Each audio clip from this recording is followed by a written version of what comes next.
Hello, ladies and gentlemen, and welcome to the REC podcast, brought to you by REC Comics and Collectibles. I'm your host, Roman Chavez, and with me, as always, Eric Icarus. Eric Dactyl of the Dinosaur Men. Because in high school they called me Eric Wield the Tops. Well, that's stupid. How are you doing? Besides that, I guess Jess called me that. That's stupid. I don't like that. I'm sorry I even brought it up. Okay. Way to really take the wind out of my sails. Okay. Kids, thanks for tuning in. You know, that's our show. No. Do anything fun this week, my friend? No, man. No. Worked.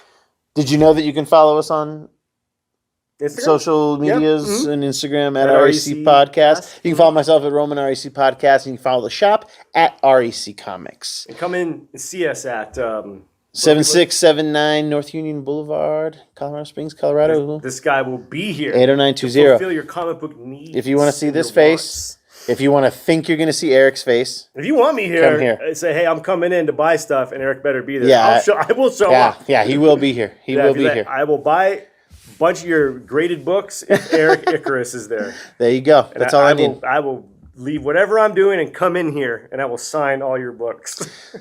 It's ridiculous. Right on the cover. Signed Eric Dactyl. Eric Dactyl. The internet's Eric Dactyl, all right? Man, we had some things this week.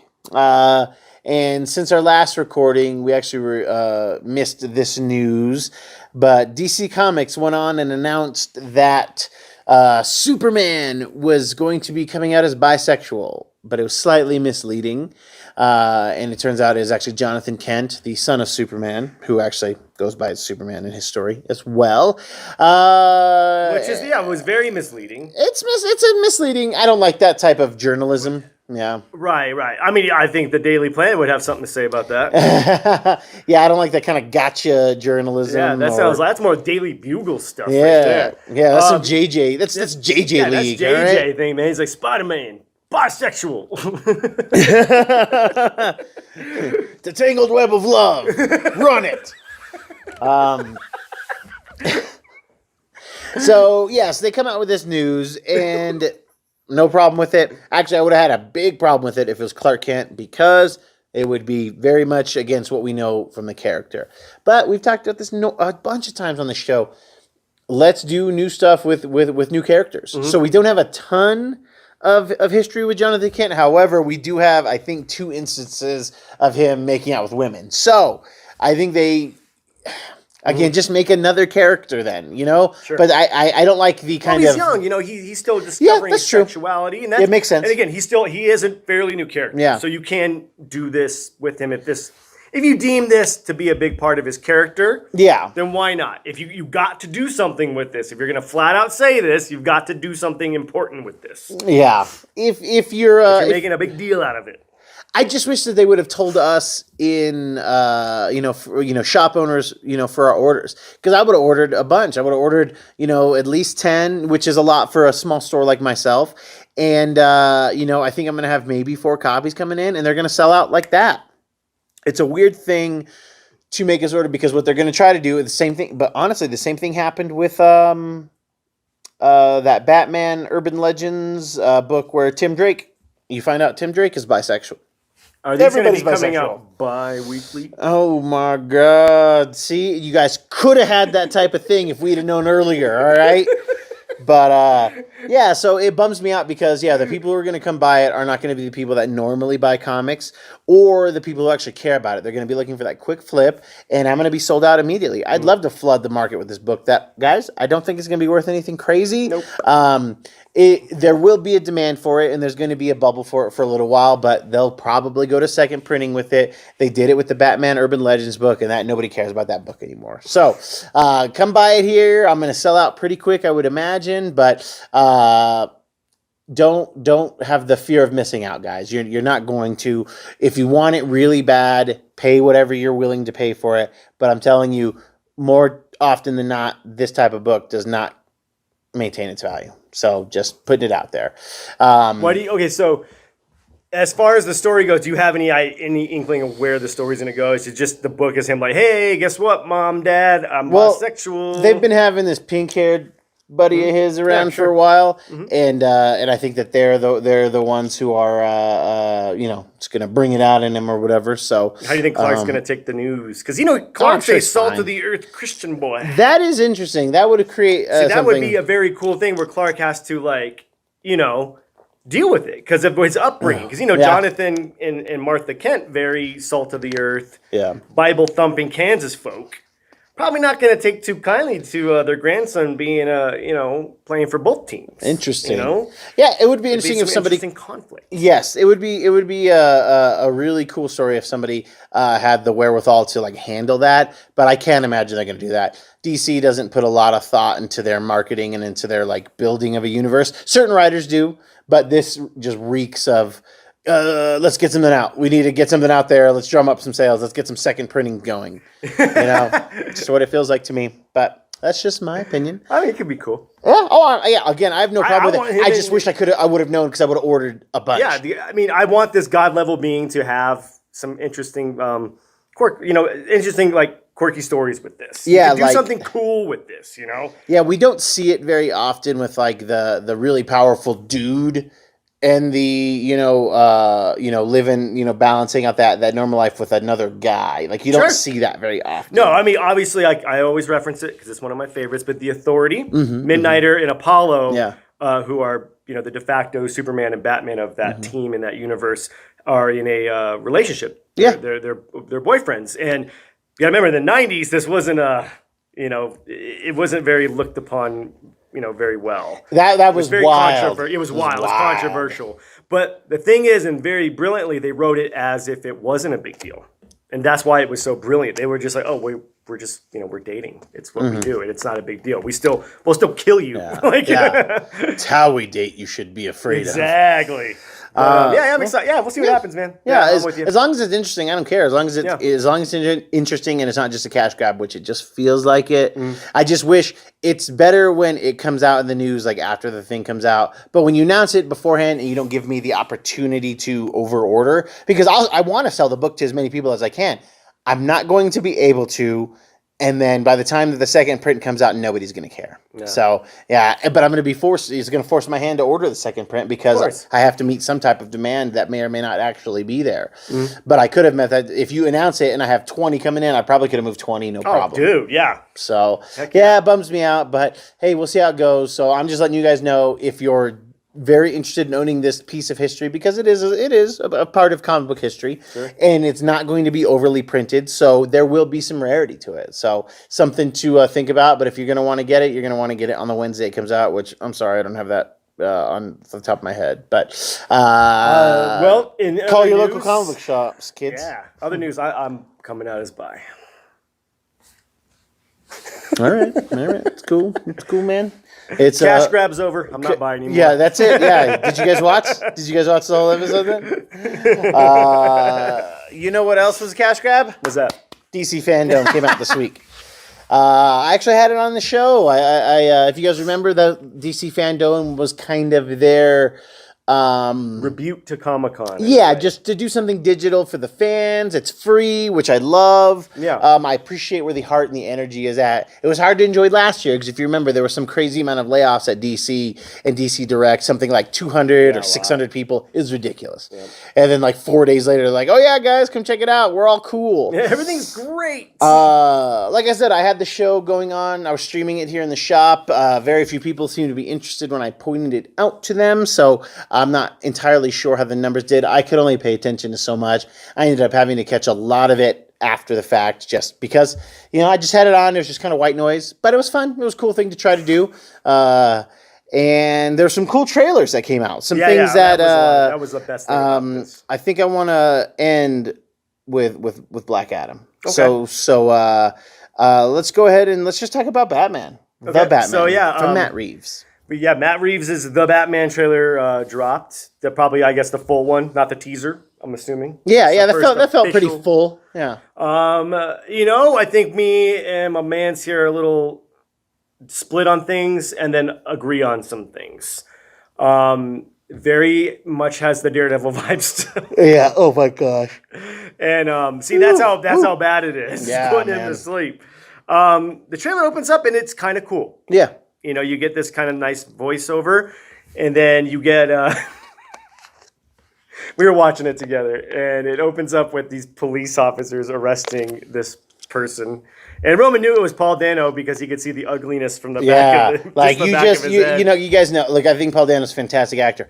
His look is very unnerving to me. I don't know what it is. It's like one of those like people who have the uncanny valley thing. It's like he's trying to be a real boy so bad, but it's just not. It's not quite right. And just from the way he was sitting, I knew it was you, Paul Dano. Go ahead. Then they arrest him, and then we zoom in, and then there's Eric's like, is it going to be something stupid? And there's a question mark in a cappuccino. It's like a questacino, as it might be known some places. I like it. So my question is, did he do that, or did the barista do that? Yeah. Did he tell the barista, "Hey, can you put a question mark in this? About to get arrested. It's gonna trust me. It's gonna. I think it's just like this later." I think it was a Starbucks thing, and he said, "I'm the Riddler," and they just put a question mark instead of his name. The Riddler. Yeah. And the question shows up. Hey, man, that's mine. Yeah. What are you doing, bro? Yeah, that's my cappuccino. But so it zooms in, and we get the shot of the cappuccino with the question mark in there, and. Yeah, now we're off to the races. And we got to see a lot of Catwoman. Yeah. We got to see a lot of the Penguin. Yep. We got to actually hear him talk. Yeah, which is cool. I didn't know how they were going to do his voice. It's all right. He's got that Cockney thing going a little. Yeah. Kind of like how he was in Arkham. A little bit, Arkham, yes, that's true. You're right. Animated one. Yeah, where he had like the bottle for the monocle. Yeah. Yeah, you're right. I forgot about that. Yeah, that was, I always have a big soft spot for the animated series version. So it's got a little, British to it. So it works. It works. What else? We actually got to see Paul Dano's uncomfortable face, and we get some fight scenes. There's some goons wearing clown masks. I don't know if they're alluding to the Joker movie that came out a couple years ago. God, they're trying to tie it in. I hope not. Please don't do this. We get this funny scene where Batman is interrogating someone in the prison and has a bit of a hissy fit and punches the glass. Yeah, it doesn't crack. It doesn't do anything that made me afraid of this Batman. No, there is some really cool action in this trailer. Some spoilers, kids, but we see him just taking loads to the chest, and just sparks and all this stuff flying. But that looked cool. It looked really cool. I loved it. Goons shooting him. He's just like walking into it. Some very cool, hard hitting fights, very reminiscent of the Snyder Batman versus Superman in the warehouse. So there was some cool action. It's just I'm on the fence. This could either be so good, yes, or it's going to be. I have no idea. Like my expectations for it are all over the place. Yeah. I have no idea what we're going to get. We do. Like the guy's got a pretty good track record in terms of quality film. Right. Even if the movie's not great, like it's still like it's interesting. It was never a waste of your time. Anything I've seen, there are things that like I'll never watch Cloverfield again. Right? I think. One and done for that. Yeah, just like. There are things that he does that are cool, and things that he does that it's fine, it's whatever. But he seems to be very interested in this. I think his look is very much of a Commissioner Gordon look right now, even though Jeffrey Wright, our watcher, is going to be Commissioner Gordon. Andy Serkis playing Alfred. Yeah.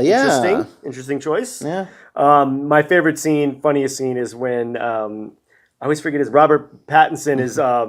He's got his mascara on. He looks up at Alfred and he says something like, "I don't care what they think of me." And he's like, just flipping the hair out of his face. But it did end well. It ends with the Penguin car chase, and then Penguin thinks he got him. He has explosions in the background, and Batman comes out the flames. Very, very, very promising, but still, like, it's not like a shoo-in. It's not he didn't make the 3-pointer. He got fouled going to the line, and I'm curious, but I'm not, I'm not disappointed. Are you bi-curious? I mean, it'll be in the news if I am. So it'll make some NFT sales maybe. Sweet, man. But yeah, I don't know. We'll see what happens. I like you said, my expectations are kind of. So if I go into it with, it might be good. I'm hoping so. Yeah. There was a lot of they were really pumping a lot of TV shows. You know, the Superman with Lois and Clark is doing really well.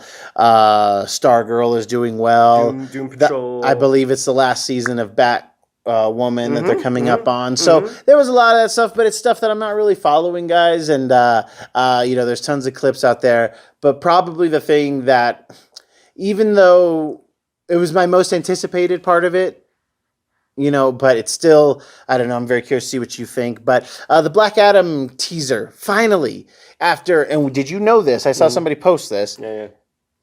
Dwayne Johnson has been attached to the Black Adam project since before the MCU. Yeah. Oh, yeah. Since 2007. He's been attached to this via rumor, via his own interest. There was an article, there was a couple articles written in 2007 about him in talks to play Black Adam. So, to say this is a pet project, I totally believe him when he says it. When he says it's a passion project, something that he cares about, I believe him. It's like Ryan Reynolds with Deadpool. Yes, that's a great. This is The Rock's Deadpool. Yes, and this was a really great teaser. Very little talking. We get a Shazam. We get him holding somebody by their throat and electrifying them to dust, basically. We get him hovering above people. And this is going to be a wild, wild film, and I'm here for all of it. We know that we're going to get a Dr. Fate. We know we're going to get Hawkman, and I would imagine we're going to get Hawkman, you know, back in the day. Like, we're going to get the, oh God, what are their names? Qatar Hall, you know, we're going to get those, you know, that character. So I'm very, very excited. It did enough. It was finally we get to see him. Finally. And I think this is going to be, as long as The Rock takes this seriously in the sense of, well, I don't need to redeem Black Adam. There is a small redemption story, a couple things like that are good, but I want him to be somebody that Superman wants to snap the neck of and can't. Right. You know, so there's a lot of delicious meat on this bone that I am very excited about. Oh, yeah, it's good. I think. What did you think of the teaser? Oh, yeah, I'm with you. Everything you said, check. This is the only thing I'm very, very stoked about. I've been stoked about this since The Rock said he wanted to play him. Yeah. Because I thought that was perfect casting. I want this to do very well because, you know, it's got to redeem Shazam.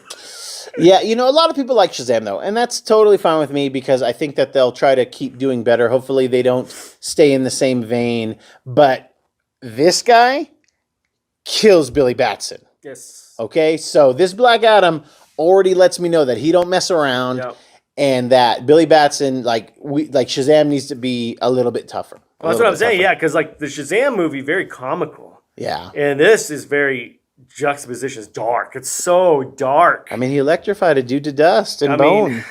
You know, which I'm down for. I just wish they would have maybe took the Shazam a little more serious. You know, not. It didn't need to be so goofy. Yeah, like a little goof is fine. Like learning it out, but it was just like when he was Shazam. He wasn't acting like the kid was. No. He was acting like somebody pretending to act like a kid. And right, it's like he watched Big and was like, that's my motivation. Yeah, right yeah. So he's all reaching for girls' boobs. Like, yeah, ooh, yeah. So yeah, like it'd be wild. Like, yeah, we're gonna kill that franchise, and they just have The Rock just kill Billy Batson character to really dark it up. You know, it's interesting. But you know, another thing, real quick, I'm very excited for was the Peacemaker. Yes. See, that was yeah. I'm all about the wrestling, so that's why I remembered. I don't know if this is going to take place after the Suicide Squad or not, but there's more interesting stuff in there. Was that John Voight that looked like he was playing his father? Yeah, John Voight. I thought it was what's his name, Terminator guy. It looked like him for a second. Robert Pattinson. Arnold Schwarzenegger? No, not dad. Robert Pattinson. Robert. Oh, was it Richard Patrick? No, that's the guy from Filter. Robert Patrick? Yeah, Robert Patrick. That's what I'm thinking. I thought it was Robert Patrick for a minute. Oh, okay. It might have been Robert Patrick. It looked a little bit like John Voight to me. So, but now that you said it, it sounds like it looked like it also could have been Robert Patrick. Yeah, I think it was Robert Patrick. Okay, fair enough. Yeah, I don't know. Yeah, his brother, if you don't know kids, is Richard Patrick, the singer from Filter. Anyway, doesn't matter. Yeah, but looks good. Yeah, I'm excited because Peacemaker stole the show in the new Suicide Squad movie. So I want more of that. Even though he killed my boy. Yeah. Rick Flag, R.I.P. Oh, whoa. Spoilers. Jesus, man. Look at this guy. We talked about it already. Did we? Okay, yeah, cool. We talked about that But maybe people skipped ahead because we told them spoilers last time. Jesus. No, I do it all the time. Yeah, I thought it was a really strong trailer. It makes me want to watch the show. It may be the first show that I actually watch on Disney Plus. I don't think I've watched any shows on Disney Plus yet. Oh, really? I don't think so. Okay. Or not, I'm sorry, not on Disney Plus, on HBO Max. Yeah. I don't think I've watched any shows on HBO Max. Really? Yet. You didn't watch Watchmen? Oh, okay. Yeah, I don't think I've watched anything. So this will be the first one because... Oh, no, you watched Schneider. The Schneider yeah, but that was a move. That was an experience. All right? Jesus. God, have a little bit of respect around here, okay? For what, the Snide Man? For the Snide, yeah. That was probably the biggest surprise. Like, the thing I was most excited for was for the Black Adam footage, and I'm glad they opened up pretty much with that pretty quick. The Peacemaker footage I did not see during the stream, but you and I watched together. Mm-hmm. Awesome. I'm here for it. Let's do it. Let's do it up. The Batman in the middle. Yeah. Like I'm not against it. It could go either way. It could, yeah. It is definitely bi-curious at this point with the Batman.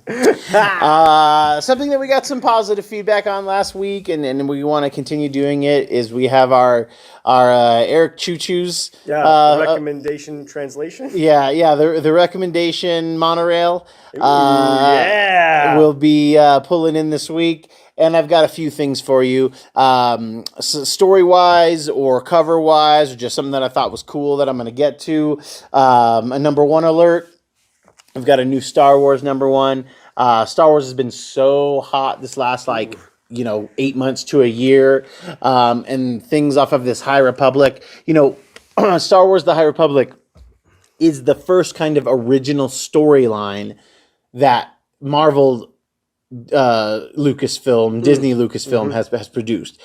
It lends itself to be adapted to television. It's their own thing. It leaves a lot of room to experiment with. Right. And this is the first mini series of this series that is already on issue, I think 18 or 19 from the main one. And this is a Trail of Shadows. I keep trying to say Trail of Tears, which is super sad. And say it out loud. What is the Trail of Tears? It has something to do with like these death marches, I think, for Native Americans. I thought it was the Walk of Shame. Oh, God, no, that's something else.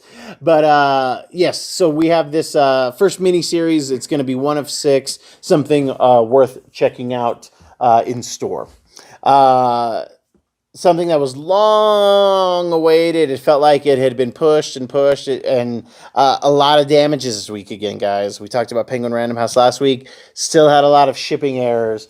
But finally, Immortal Hulk issue 50, the culmination of Al Ewing's run on this story arc. Donny Cates is going to be taking over at number 1. We're taking pre-sales right now. So Donny Cates, who had kind of turned Venom around and made it this really popular thing that's been going on this last couple of years, he's going to be taking his shot on Hulk. And then Al Ewing is going to be taking his shot on Venom. But this is the end of Al Ewing's run. This is one of the variants to Immortal Hulk. But something worth checking out. It is like a double-size issue, so it is $99. There's tons of cover offerings. But something worth... check it out, and if you like it, going back from 1 and rereading the whole thing. Really, really interesting story.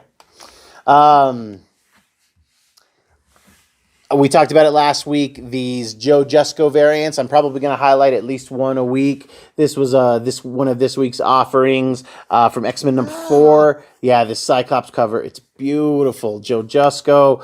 He's going to keep doing. You guys are going to see a couple of these at least every week. What do you think he's shooting at right there? Wolverine. Yeah. Stay away from my girl, dog. Something that made me pull the trigger. I wouldn't have ordered any, but 1 or 2. But I had to. Tony Fleeks or Tony Flex. I don't know how you say his name.